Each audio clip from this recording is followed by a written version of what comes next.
जो सरकार में जो बाबू लोग बैठते हैं, जो अधिकारी, जो पदाधिकारी हैं, जो दूसरे राज्य के निवासी और झारखंड में अपना पदस्थापन झारखंड बनने के बाद करवाए थे, उन्होंने गलत तरीके से अपने भाई भतीजे को, अपने परिवार के लोगों को है अनुबंध पर बहाल करवाया।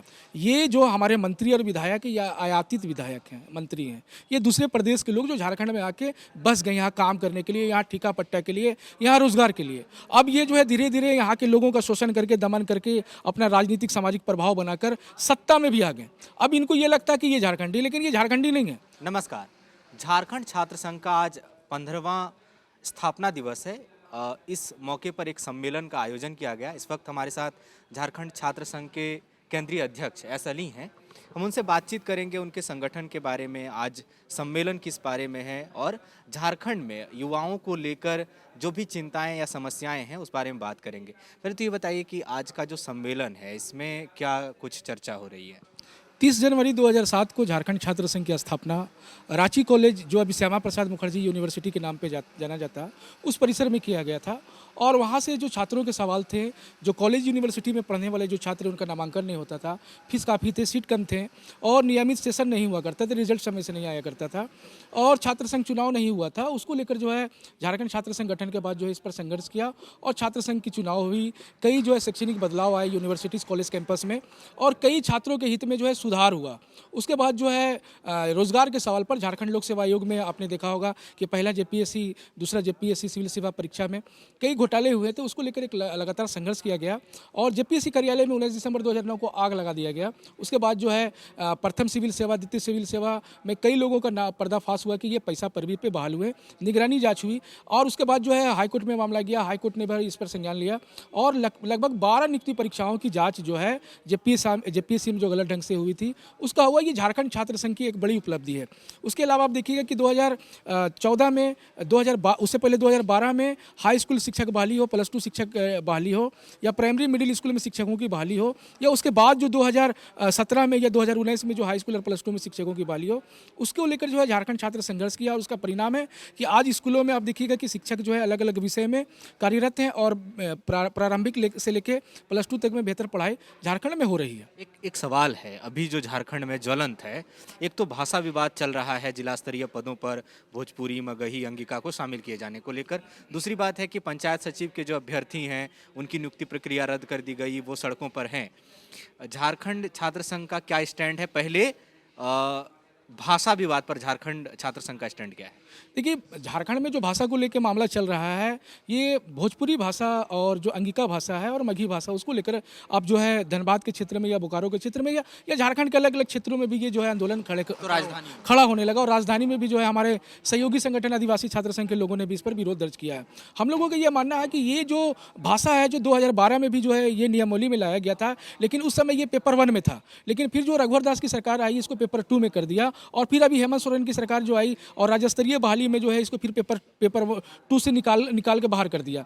इसको लेकर विरोध हो रहा है, लेकिन हम लोगों का ये मानना है कि ये जो भाषा है ये झारखंड की आयातित भाषा है, ये पड़ोसी राज्यों की भाषा है। ये झारखंड में बोलने वाली जो नागपुरी भाषा है, जो खोरटा है, जो आपका संथाली, जो उड़िया है, जो या और भी जो भाषा है, वो भाषा नहीं है। इसलिए इसको राज्य स्तरीय बहाली से इसको हटाया जाना चाहिए और ये स्वागत योग्य है। हम लोग इस भाषा के आंदोलन का समर्थन करते हैं और आने वाले समय में झारखंड छात्र संघ भी इस आंदोलन के समर्थन में खड़ा होगा। लेकिन जो लोग समर्थन कर रहे हैं, इवन की सरकार में जो सहयोगी पार्टी है कांग्रेस, उसके कई विधायक ये मानते हैं। आप जानते हैं मिथिलेश ठाकुर की अनुशंसा पर ही, उनके ही लेटर पर दोबारा से ये भाषाएं जोड़ी गई। वो तो सरकार में मंत्री भी हैं। जो लोग समर्थन करते हैं वो लोग मानते हैं कि 2-3 पीढ़ियाँ, 4 पीढ़ियाँ चूँकि भोजपुरी और मगही की यहीं रहते आ रही हैं, तो झारखंडी हैं तो वो लोग कहाँ जाएँ? आप लोगों का क्या मानना है? आप इत्तेफाक रखते हैं इस बात? देखिए, झारखंडी तो वही होगा जिसका जो है अंतिम सर्वे रिकॉर्ड में नाम होगा, जो यहाँ के मूल बाशिंदे होंगे, जिनका खतियान होगा। ये जो हमारे मंत्री और विधायक या आयातित विधायक हैं, मंत्री हैं, ये दूसरे प्रदेश के लोग जो झारखंड में आके बस गए यहाँ काम करने के लिए, यहाँ ठेका पट्टा के लिए, यहाँ रोजगार के लिए। अब ये जो है धीरे धीरे यहाँ के लोगों का शोषण करके, दमन करके, अपना राजनीतिक सामाजिक प्रभाव बनाकर सत्ता में भी आ गए। अब इनको ये लगता है कि ये झारखंडी, लेकिन ये झारखंडी नहीं है। मेरा सरकार से ये मानना है कि झारखंड का जो गठन हुआ, यहाँ के झारखंडी भावनाओं के, यहाँ के आदिवासी, यहाँ के जो मूलवासी, यहाँ के जो बाशिंदे हैं, उनके हक और अधिकार के लिए 15 नवंबर 2000 को झारखंड राज्य का का निर्माण किया गया और बिहार पुनर्गठन अधिनियम सेक्शन 83 के तहत जो बिहार में था वो झारखंड में भी होगा और बिहार में अंतिम रिकॉर्ड जो लैंड का है उसके आधार पर जो है स्थानीय नीति नियोजन नीति बनाया गया था, उसी को जो है मानते हुए सरकार को इस पर लाना चाहिए, निर्णय लेना चाहिए। लेकिन अब तक सरकार ने ऐसा नहीं किया। इसमें जो सबसे इंपॉर्टेंट बात है कि 2002 में जो मूवमेंट खड़ा हुआ था स्थानीय नीति को लेकर, 2003 में हम लोग खुद इंटर के स्टूडेंट थे, मरवाड़ी कॉलेज का मैं छात्र था, उस आंदोलन में हम लोग शामिल हुए, बड़ी संख्या में छात्र इस आंदोलन में शामिल हुए थे और एक आंदोलन को जो है डाइवर्ट करने का भी प्रयास किया गया। उस समय एक हाई कोर्ट से निर्देश आया था 2002 में, प्रशांत कुमार और सुमन विद्यार्थी का जो बनाम झारखंड सरकार का जो केस हुआ था, उसमें हाई कोर्ट ने गलत डिसीजन दिया। चूंकि माननीय न्यायालय है, मैं उसका निंदा नहीं करता हूं, खंडन नहीं करता हूं, लेकिन जो हाई कोर्ट का जो निर्देश था उस पर जो उन्होंने कहा कि भैया जो 1981 का जो बिहार का जो सर्कुलर है उसको नए आधार बनाया जाए और अंतिम जो रिकॉर्ड है भूमि का उसको आधार नहीं माना जाए, भाषा संस्कृति के आधार पर आप नीति का निर्धारण झारखंड में स्थानीय नीति का निर्धारण करेंगे। तो मेरा यह कहना है कि झारखंड में उसी को लेकर आंदोलन है कि यह अंतिम जो सर्वे है 1932 का खतियान उसको आधार बनाया जाए। तो सरकार जो है उस हाई कोर्ट के निर्णय पर जो है पुनर्विचार याचिका हाई कोर्ट में दायर करे और झारखंडी बहुना के आधार पर यहाँ पर स्थानीय नीति नियोजन नीति का निर्माण करें। एक आखिरी सवाल, पिछले कुछ सालों से हमने पैटर्न देखा है कि बहालियां निकलती हैं, फिर उसमें कभी भाषा को लेकर, कभी स्थानीयता को लेकर, कभी उम्र सीमा को लेकर एक विवाद खड़ा होता है। विवाद खड़ा होता है तो फिर आंदोलन होता है, आंदोलनों में राजनीतिक पार्टियों का हस्तक्षेप होता है और फिर जो मसला है पूरा वो रोजगार से हट के कहीं और चल जाता है। आप जानते हैं कि झारखंड के जितने विभाग हैं सबको मिलाकर 6.25 लाख के आसपास स्वीकृत पद हैं, जिसमें 2.5 लाख मुश्किल भरे जा सके हैं, बाकी पद खाली हैं। जितनी नियुक्तियां हो रही हैं सब आउटसोर्सिंग पर हो रही है। आपको लगता है कि आंदोलनों में या इस तरह से अलग अलग विवाद पे वो डाइवर्ट हो जा रहा है रोजगार का मसला और बेरोजगारी में हम दूसरे नंबर पर हैं पूरे देश में?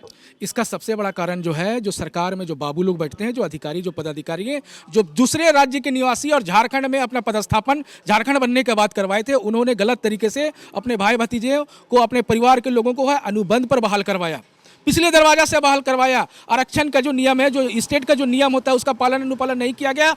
अब उसको जो है सुप्रीम कोर्ट का एक डिसीजन है उसका हवाला देकर उस अनुबंध कर्मियों को अस्थायी करना चाहते हैं। हम लोग उसका विरोध करते हैं और राज्य के विभिन्न विभागों में जो स्वीकृत और सृजित पद है, जो रिक्त पद है 3 लाख से अधिक है, सरकार उस पर अस्थायी बहाली करे और जो नई वैकेंसी है उस पर जो है कम से कम 10 वर्ष का उम्र सीमा का छूट दिया जाना चाहिए, जिससे हम लोग, चूंकि झारखंड बनने के बाद हम लोगों को ये उम्मीद तक है हम लोगों को भी रोजगार मिलेगा, आसानी से मिलेगा, लेकिन हम लोगों को रोजगार नहीं मिला और बाहरी लोग गलत तरीके से जो है रोजगार पा गए और अब वो अस्थायी करवाना चाहते हैं। तो सरकार को नया विज्ञापन में कम से कम 10 वर्ष का उम्र सीमा का छूट देना चाहिए और अनुबंध कर्मियों को तुरंत हटाना चाहिए।